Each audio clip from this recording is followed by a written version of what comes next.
Welcome, my friends, to 4306. This is the Positive Psychology, Coaching, and Leadership. And in these next few classes and lectures, I want to kind of focus on this idea of coaching and leadership.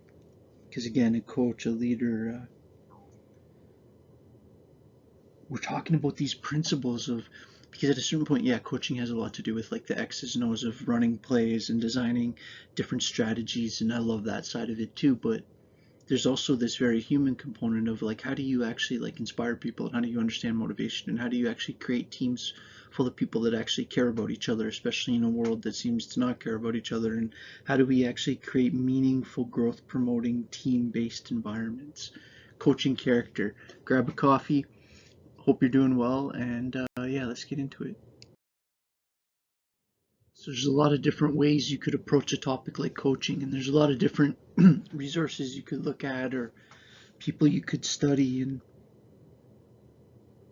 I don't know, I figured, it couldn't hurt to look at the winningest coach of all time in the NCAA, and John Wooden, the only person that's in the Hall of Fame, both at the NBA level and in the NCAA level.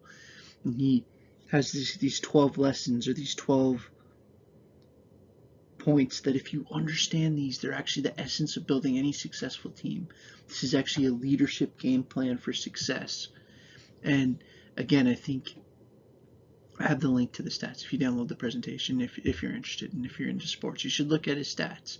It's like his coaching stats, because again, if it's like, okay, we're going to do a course on coaching, it's like when we're talking about things like existential psychology or whatever, it's like who's saying it matters. It's like this guy's as good of a coach as they get. And one of his ideas was that coaching was about coaching character.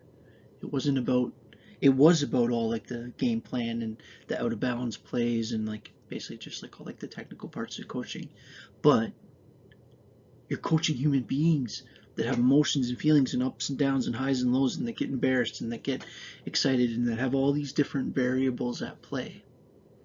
Okay, so when this is going to be, this presentation is sort of a bit of a book review on this book called Coach Wooden's Leadership Game Plans for Success. And even if you don't care at all about basketball, which you should, because the Raptors are awesome. But anyways, just joking. That's my attempt at a bad joke. I love the Raptors. I love basketball. But if you don't like basketball, I want to make this presentation from the perspective of it doesn't really matter. If you're into sports in general, you'll probably find this more interesting. But I'm going to be focusing on this idea of like what makes a good sports team, makes a good work team, makes a good family, makes a good any kind of group focused on goals related to performance and success. So again, this is just building my case a bit, right? This is the background story. It's like, okay, so Wooden coached at Indiana and UCLA, 29 years as a coach, pro, or not pro, because he didn't actually coach pro. He coached the NCAA, right? So like March Madness. Um, in his career, he had 664 wins with an 804 win-loss percentage, which just basically means, if win-loss percentage is a stat that means if he played 1,000 times, his team would theoretically win 804 times. Went to the Final Four of March Madness 12 times, won it 10 times. His most famous players are Kareem Abdul-Jabbar, like one of the best 5 players of all time, and Bill Walton, who is currently the commentator, like the voice of the Los Angeles Lakers. Sorry. Yeah, and again, additional stats available. I know a lot of you aren't necessarily going to worry about the actual stats, but it is interesting. Like, he was an excellent player, and then he became this coach, and he became this coach that was different. And he was different in how he interacted with his players and what he focused on. And the one story that's always told about him is like, you'd show up to his game, you'd be someone like Bill Walton, who is like one of the most recruited players in the country, and you show up and the first thing he's telling you is how to put your socks on. You're like, what do you mean? Like, I'm a whatever 18-year-old like freshman or whatever. It's like, yeah, I don't need to learn how to put my socks on. But he's like, yeah, okay, but don't put your sock on incorrectly and have a little bit of a fold over in your sock, and we're going to be running all day, and then you're going to get a blister, and then you get that blister, you're not going to be able to practice tomorrow, and you're going to get cut from the team. So actually how you put your socks and shoes on matters. And he would break it down and be like, actually, these habits are what makes us successful long term person, athlete, same thing. And he viewed that as the same thing.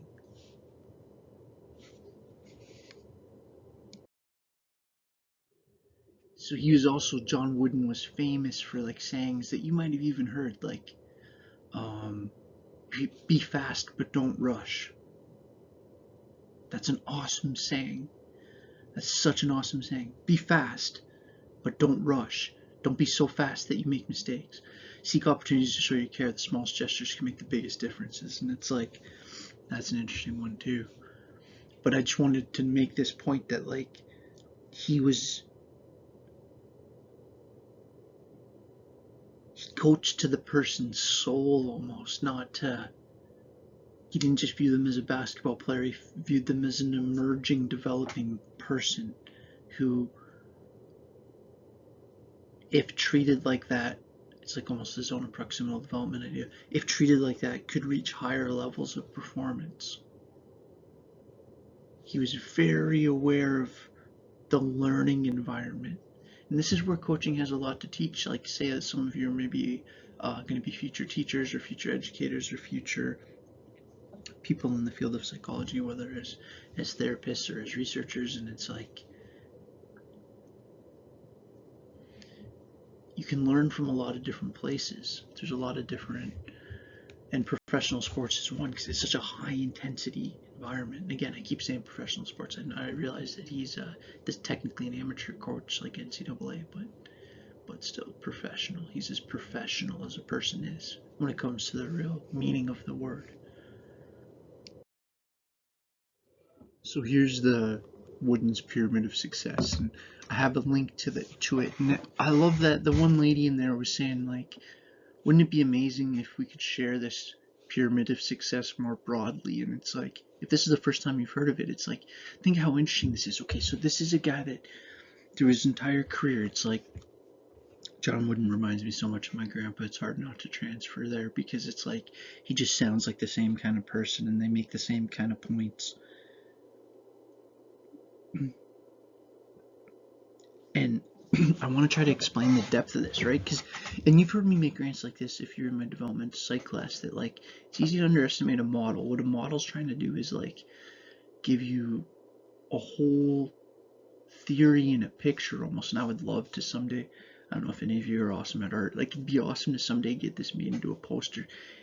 I found some, like, I know it's sort of already a poster, but this pyramid of success thing would be it's amazing that I can't find a better poster of it online, that someone hasn't done it. But okay, so anyways, I'm just rambling a bit. Let me start to explain this. So he's saying this is actually like the core to the creation of performance through character, right? So he's talking about that true teams, this pyramid of success is based on enthusiasm. And think of what the word enthusiasm even means. Like that root word means to be filled with God. It's interesting, like you're enthused. Cooperation, loyalty, but that's not what it means in that context. Well, what he's saying is like, well, it's just fun to be around people that are excited to be doing what they're doing and that aren't a drag on the situation. Cooperation, loyalty, friendship, industriousness, like actually wanting to do stuff and having this like urge to produce. It's like, okay, that's all core. Remember, and then like at the same time we need self-control and practicing self-discipline and are keeping our emotions under control. Good judgment, I'm just reading inside the box. I'm not sure how clear this is going to be on the image. Again, you can link to the fuller document. Alertness, initiative, intentness, right? Like how much we can be goal-oriented and focused on our goal. He's basically saying that all these things kind of build, and then once we have kind of all these things, right? Once we have enthusiasm and we're cooperating and we're being loyal to each other and we're establishing friendship and relationship and we're being industrious, meaning we're staying focused on goals and we're having self-control and we're staying alert, we're showing initiative, we have intentness and goal and purpose, meaningful purpose, and we start to actually develop true team spirit and I'm going to skip for a second, and the conditioning, right? The conditioning of our minds and bodies and souls and spirits and social relationships, and then that's actually linked to the development of our skills and our confidence, and that's how we get poise and kind of assertive confidence, and then that's how we reach this competitive greatness. But around that's all this, yeah, like ambition and adaptability and resourcefulness and our fight as a team and our faith and our patience and our integrity and our reliability and our honesty and our sincerity.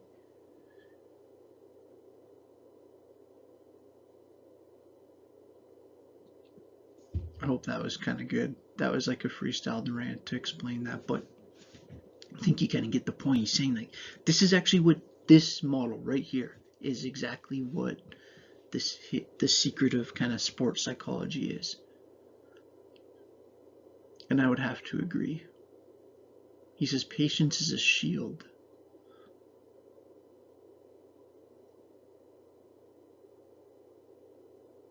So he has all these like amazing one-liners. Think about patience as a shield. That's an awesome saying. It's like sometimes being patient and not doing something impulsively actually shields you from, whatever the consequences of having done it impulsively. So Wooden has these 12 ideas, right? So he has these 12 lessons. So he has basically his pyramid of success, and then these 12 lessons. And I want to go over these, and I think these are cool to kind of, this presentation is a bit different, right? It's kind of a review of these main points of the book, and it's like, in a lot of the presentations I've hit you with like hour after hour of this person and this person and this person, because I'm trying to build this story. And Wooden is different, but Wooden I think is, well, he's a coach's coach. He's like your favorite coach's favorite coach. It's like an old school way of saying things, or it's like your favorite philosopher's favorite philosopher. Good values attract good people. If you conduct yourself in an ethically sound manner, it's like people know you're going to make mistakes and aren't perfect, and that you're going to have good days and bad days, and you're going to go through droughts, and you're going to go through peaks, and it's like, but be a solid person. It's like, at least try to have people's interests at heart, right? And that integrity will show. That integrity will show. That solid character will allow you to attract others that have the same kind of integrity, and it'll be good for your own business or team or whatever, right? Because he's writing this as like how these sports principles have relevance to sort of like the business world, or not the business world, but just like people in general. So some of these he's framing like in terms of business or team, which is interesting, right? Because it's saying like this has like an organizational psychology or business kind of perspective, but it also has this like sports psychology. And then obviously, like you could look at his interpersonal psychology, you could look at the cognitive psychology aspect of this. This is all based on evolutionary human need for belonging.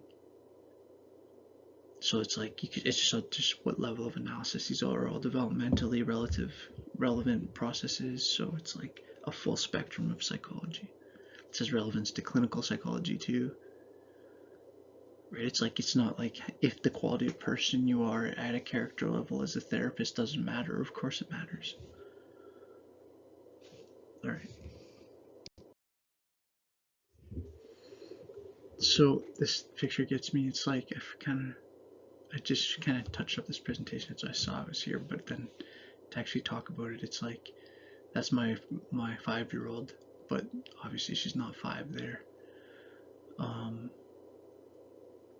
She had the most hilarious like start for her teeth, right? Because she had like the 2 bottom ones and then just the 1 top.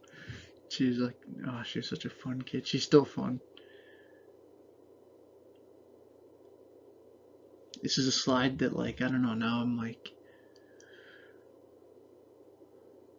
it sounds weird saying sometimes, but it's like I even find sometimes I say it accidentally in these videos. I'm like, oh, I love you guys, blah blah blah, and it's like, well, why do you say that? It's like, well, I don't know. Part of it's like I'm getting older. I'm not gonna be here forever. It's like, if you appreciate people, tell them. It's like, and if you don't. Like, it's like I wasn't always like that. I've maybe heard me say this before. It's like my wife's family says it all the time, right? I didn't really grow up telling everyone I love you all the time. It's like my wife's family says it much more. and it's kind of become more normal for me. It's like, and again, slide's not about saying it. This slide's about like actually like this idea that when you actually care about things, things change. And it's like we know that phenomenologically now, and we know that existentially, and we know that when some of you literally did projects on people like Merleau-Ponty and Saussure, and these ideas of like how our perception and our sensation are coupled. And so that if you love your, if so, then think about that, right? So if your perceptual system is, and it's like this isn't an argument for you to like just be like walking around being like, there's nothing about this is fake. Some of this is hard. Some of this is difficult. But that when you care about things, it's like the antidote. It's like the antidote for nihilism.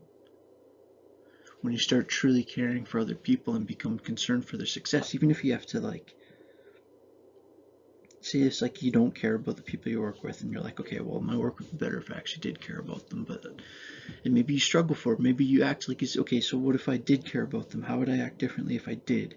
Or how would, and you know, because people have to sometimes practice new behaviors. And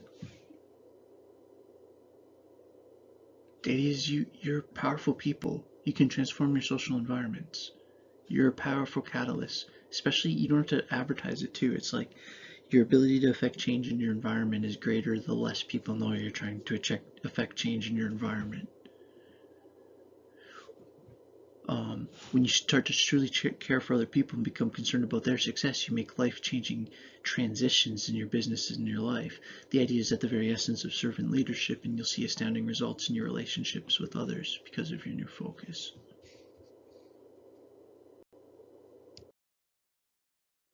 Call yourself a teacher, and this would be a challenge I would make to you. It's like all the people taking this class, every single person that's taking this 4306 class, it's like take this as a personal invitation. Like, start looking at some of your key social groups as almost teams that you're a member in.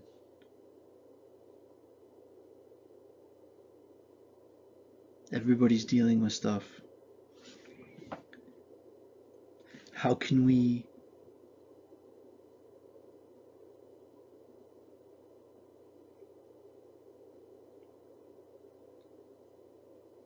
move through our world in a way that's healing, and yet not fake, not in a way where we're vulnerable and sensitive to everything and just at everybody's and draining because we're just being walked over. It's like that's not what I'm talking about either. It's like at all. I'm saying like how do we actually become models of healthy living? It's like how do we actually through character, right? And that's an interesting word. And I use that word purposely for this presentation, coaching character. Like, what's that word mean? It means like at the kind of like how you hold yourself. And this is kind of my rambly point is to say like you should all be seeing yourselves as people that could have significant influence on the people around you, and in not in preachy ways, in subtle, because again the more subtle the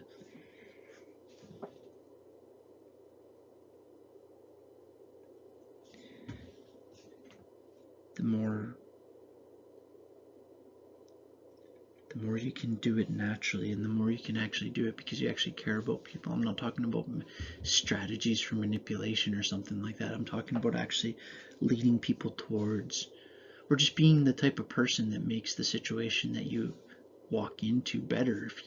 If people are dealing with an issue and there's 6 people in the room and you walk in the door, are people a bit relieved to see you, and do you start to take some of the responsibility? It's like, if you're going to be a leader, you have no choice but to be a teacher. Sometimes you have to model the skills that will help the group become healthier. Leaders identify weaknesses in their teammates or group members or family members, or not necessarily family members. I don't want you to think of it necessarily this way. Although it has relevance, we're talking more about teams.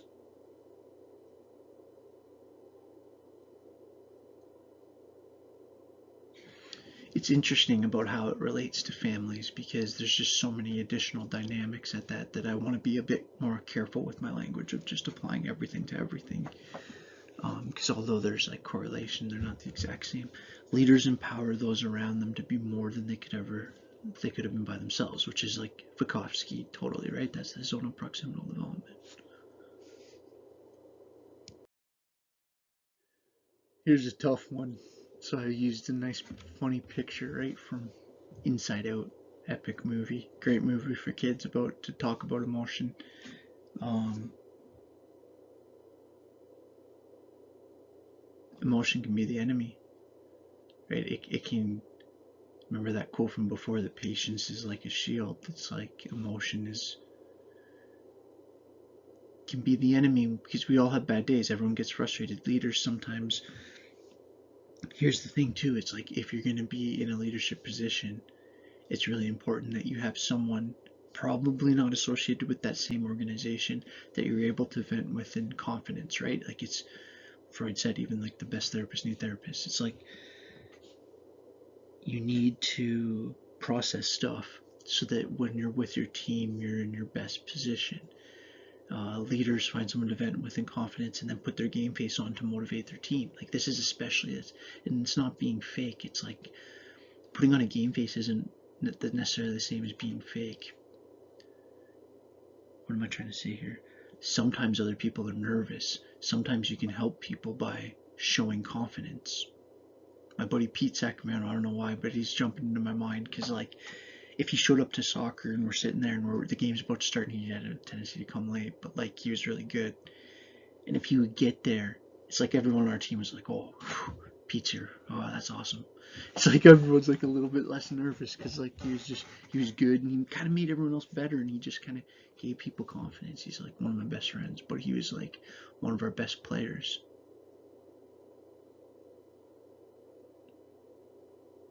He really knew how to, like, if it was a nervous situation, how to take some of the pressure from other people, right? And not letting teammates see them nervous or down. And like, the higher the stakes, the more. Like, it's not like if you're on a Saturday morning practice and everyone's tired, it's like you don't have to be acting like you're super tough. I'm talking about like when we're in like swords drawn, fourth quarter situation.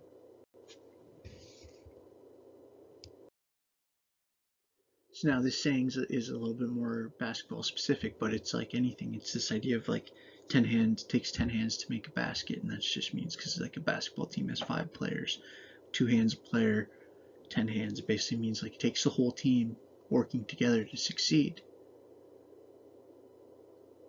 Yeah, it takes the teams. Everyone has weaknesses, but the leaders identifying his or her own weaknesses, and then finding team members with strengths in those areas. And it's like a big part of leadership is delegating and finding like, okay, well, you're really good at this and you're good at this, and like, and the organizational piece of leadership is huge and completely underestimated.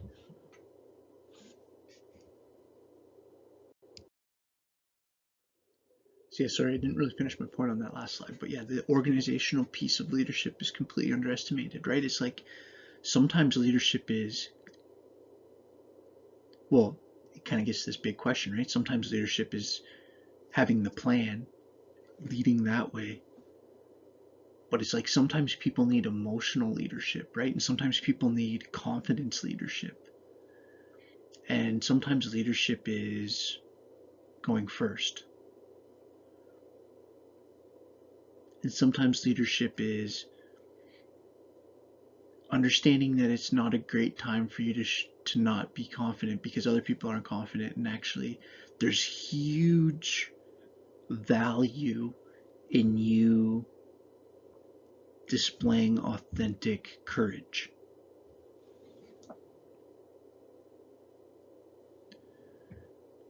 Okay, anyways, that was a weird rant, but I think you're feeling it. I hope that this is working.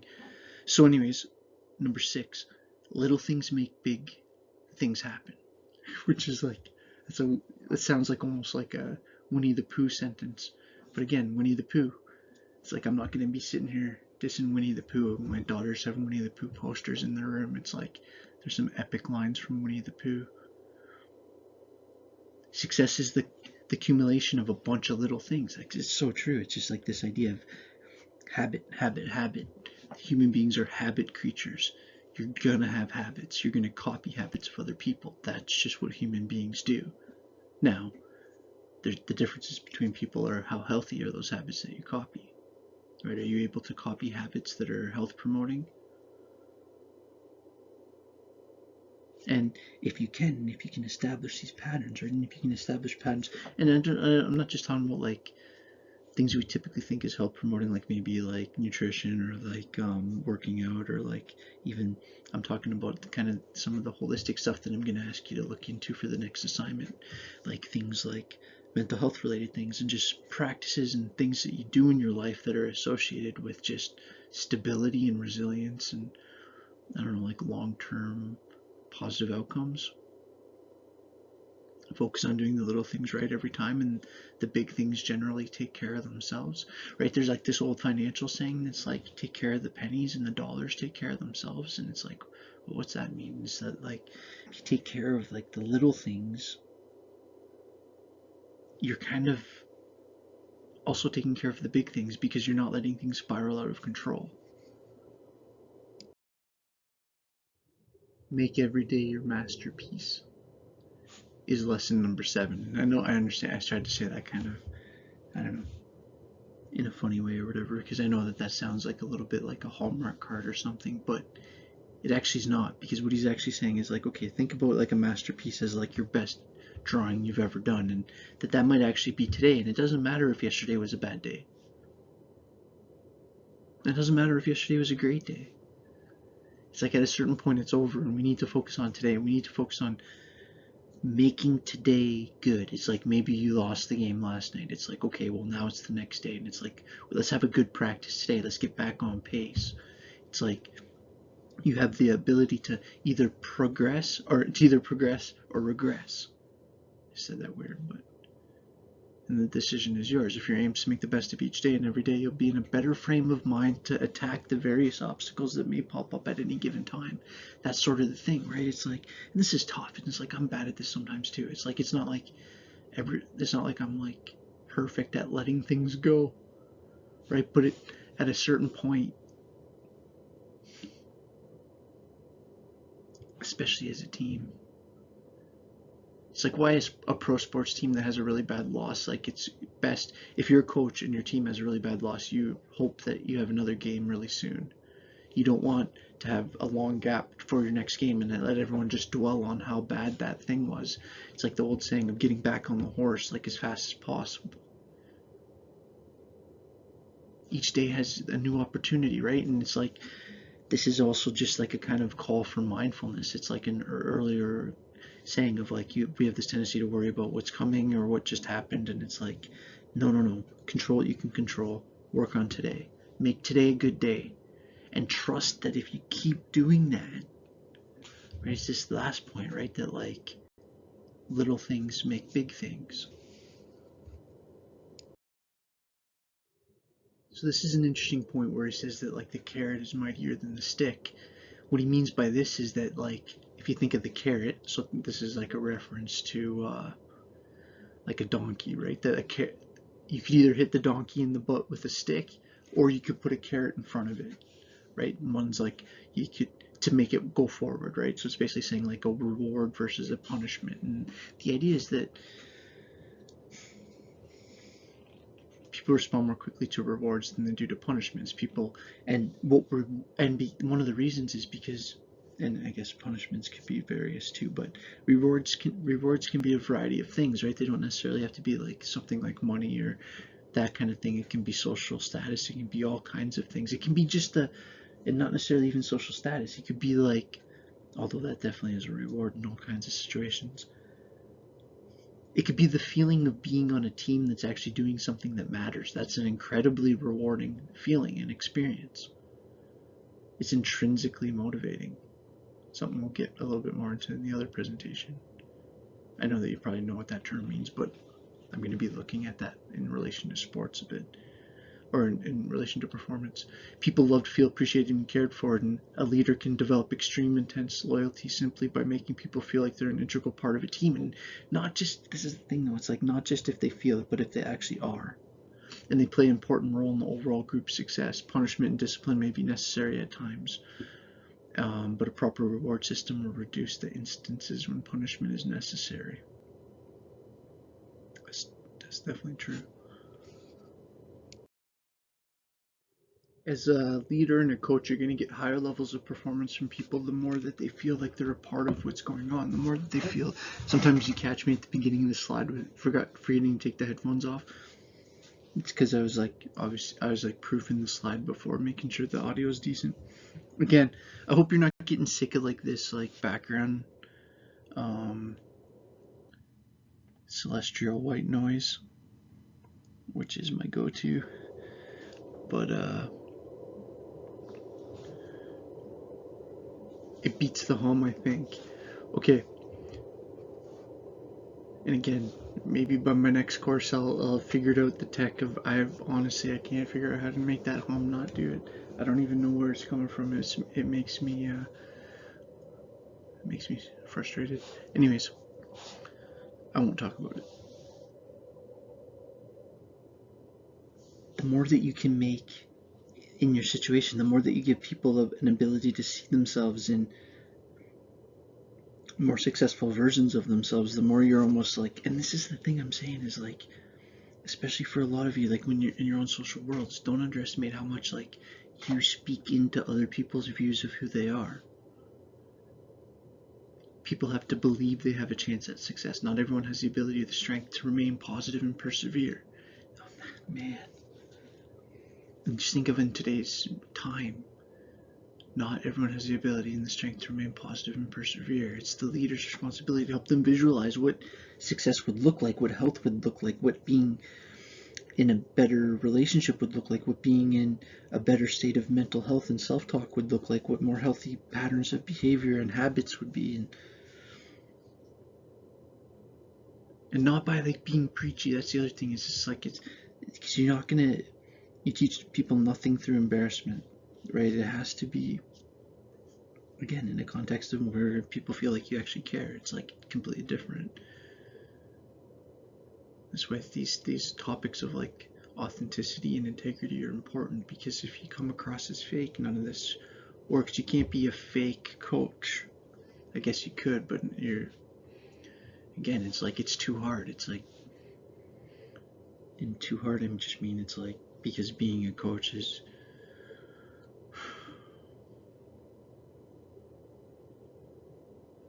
it's a tough point I'm trying to make. I'm basically trying to say you can't be authentic. You can just not be inauthentic. You can try to not do things that are fake. That's the way to be real, which is a weird way of saying it, but I think that's right. And that's actually philosophically the tradition of negation, of knowing what you are by articulating what you're not.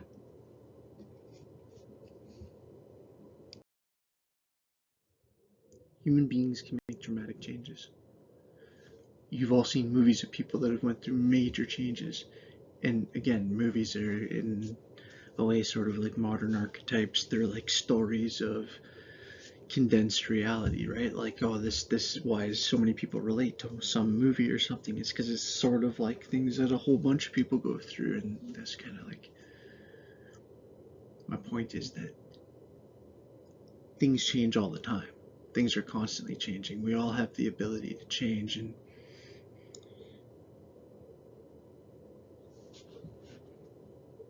yeah, if your goal is like, why dream small? That you can seek significant change was one of his big points. All of us have it.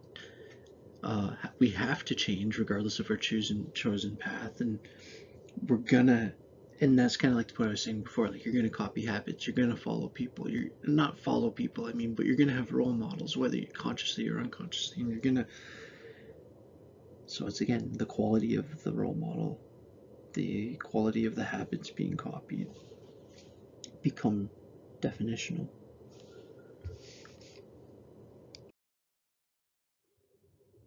this is something my dad used to kind of say. It's like, and I told you, I don't know if I've talked about this. I think I have, but one thing that's helped me with teaching, and especially teaching like a lot of adults, and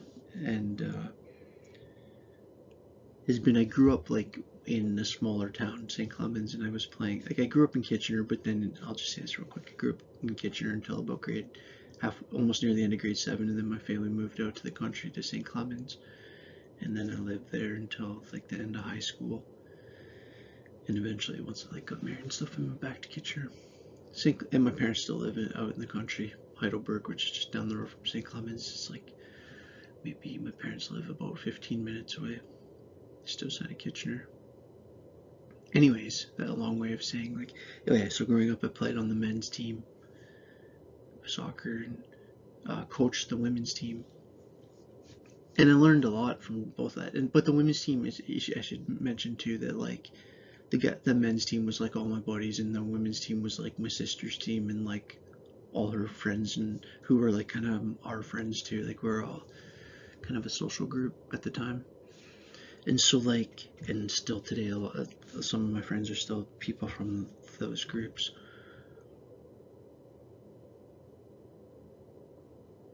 And a lot of this is like a saying, right? It's like focus on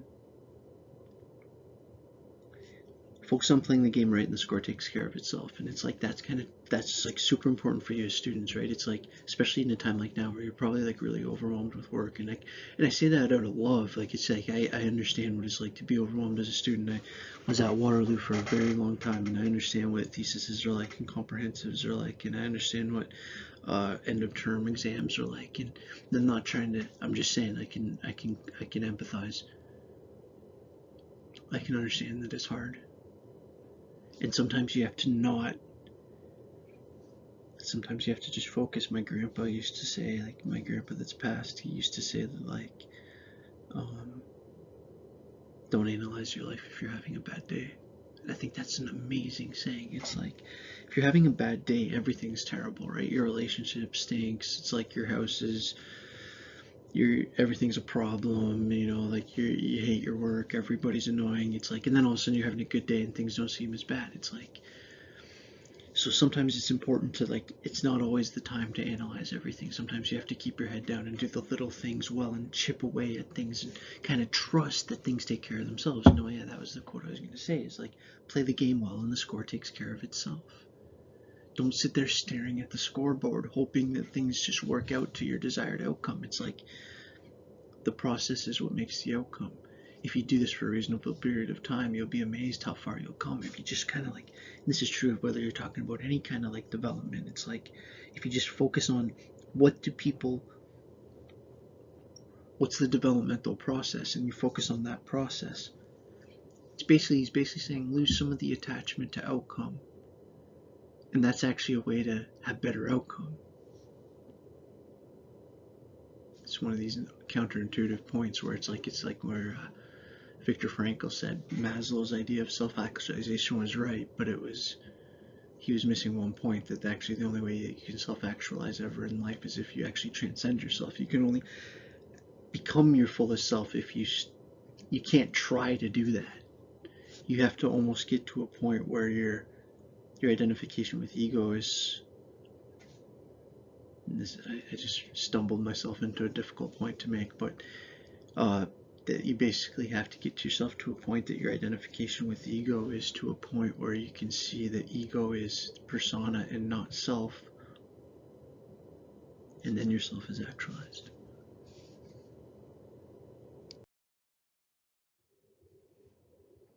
So yeah, I just thought this was a cool way to kind of end this section, is like,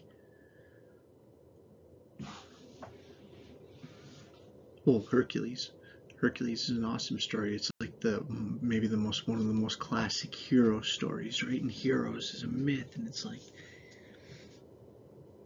I would love to teach a class in the future on like the hero myth and the anti-hero, or just on archetypes in general, because it's interesting, right? The Hercules story, I think people really underestimate like Greco-Roman mythology, because we view it as this like silly, they had these like silly like sea gods like Poseidon and Apollo, and it's like, careful, a lot of these were archetypal representations of things. These were the same people that bring us Plato and Aristotle and Socrates. They weren't silly people at all. They had their mysteries, right? Like the Greek mystery schools, the oldest religion, the religion with no name. Right, I just named some of the gods, Apollo and Zeus, and you've heard the names, but it's like, it's so, I think that stuff is so much deeper than people think. It's so wildly deep. And anyway, so I'm getting off point here. Hercules performed these 12 labors, right? So that's like his classic thing, right? Like he killed the lion, defeating the Hydra, the multi-headed serpent, catching the hind off like this like magical elk beast, right? Killing the boar. He had to clean all these stables. They hadn't been cleaned. I'll show you this because it's kind of funny. It's a funny one that he has to like fight all these beasts to the death, and then he has to go clean a bunch of manure. It seems like just like one to just. They had not been cleaned in 30 years. Hercules was told to clean them completely in a single day. To do this, he had to make 2 rivers bend so that they flowed through the stables, sweeping out all the filth. He had to kill the cephaline birds, the murderous birds that lived around Lake Stephalis.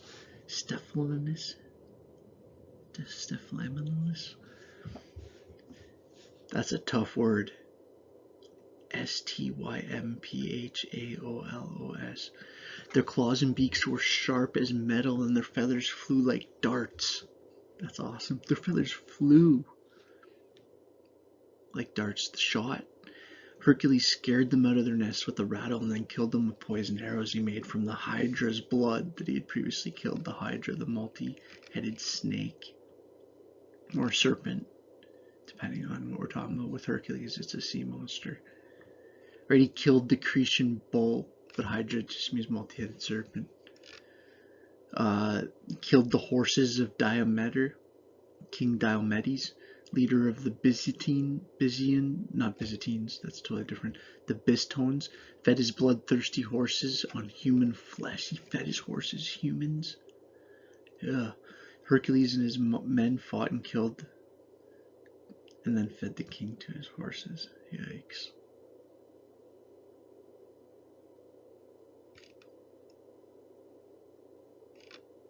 Take the girdle belt of the Amazon queen.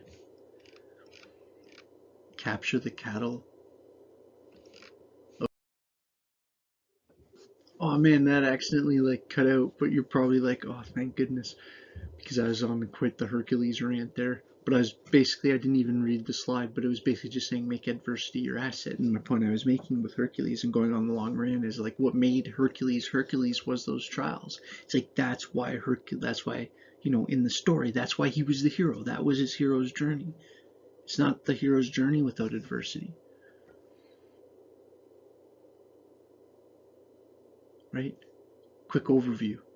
Good values attract good people. Love is the most powerful 4-letter word. Call yourself a teacher. Emotion is your enemy. It takes 10 hands to make a basket. Little things make big things happen. Make each day your masterpiece. The carrot is mightier than the stick. Make greatness attainable by all. Seek significant change. And don't look at the scoreboard. Oh, and adversity is your asset, the Hercules story. Should I tell you about the 12 things again? Just joking. But, I don't know. I've always been a massive fan of Hercules. Okay. Thank you for watching. I think this is going to be my shortest presentation in this course, I think. And maybe I owed you a short one after some of the epic long ones. The next thing that I'm going to be coming out with, and I'm basically ready to record, I need maybe put another hour into it tomorrow, and then hopefully tomorrow night and Saturday I'll get it recorded, and it's going to be called, this one's Coaching Character, and the next one's going to be called Coaching the Mind, and I'm going to get more into motivation, drive, and sort of visualization and but really looking at kind of getting really kind of deeper into what the kind of social cognitive aspects of motivation and how that plays into all this, and how being a coach and being a leader is really about having a really deep understanding about, well, what motivation is. And I know that in this slide I've just said the word motivation about 7 times, but that's going to be really the essence of the next presentation. So anyways, I'm going to be releasing 3 videos relatively quickly on this channel related to this class. I'm going to be putting, and you'll probably see this after you see the other ones, because I'm saying it right at the end of the long one, but I'm basically going to put up this one, which is the PowerPoint, which is the presentation on, coaching character, and then I'm going to put the new assignment, which is the applied positive psychology, where I get you to pick a therapeutic technique and talk about how it relates to positive psychology and how you could use it as a practice. And then I'm also going to put up a third thing, which is a video that I actually made last year for my Conestoga students that is an example of something called autogenic relaxation. And I thought that, first of all, you might find it cool, and second of all, it would be kind of an example. It's much longer than what I'm asking for from you, but of how you could approach doing a topic like that. You'll see I kind of made like a video where I kind of talked about the sympathetic nervous system, the parasympathetic nervous system, and what relaxation is, and then I kind of led towards this exercise, and the exercise is longer than what you would want for your video, but if you were to do that option. So again, I'm going to have the final assignment, this, and that autogenic relaxation video up, and then coming up next is going to be coaching the mind, and then and I know the titles have changed a tiny bit from the course outline, which I shouldn't have really done. I could change it back, but on these PowerPoints. But then my final one's going to be the professional identity, which I think you'll like, and that one's done too. So we're catching up. I'm seeing your assignments coming in, and I really apologize that I'm not completely caught up, but I'm going to get these. I can start to see the light at the end of the tunnel. I'm going to get this all caught up soon, and you've been such a great group to work with. Thank you. Cheers, and take care.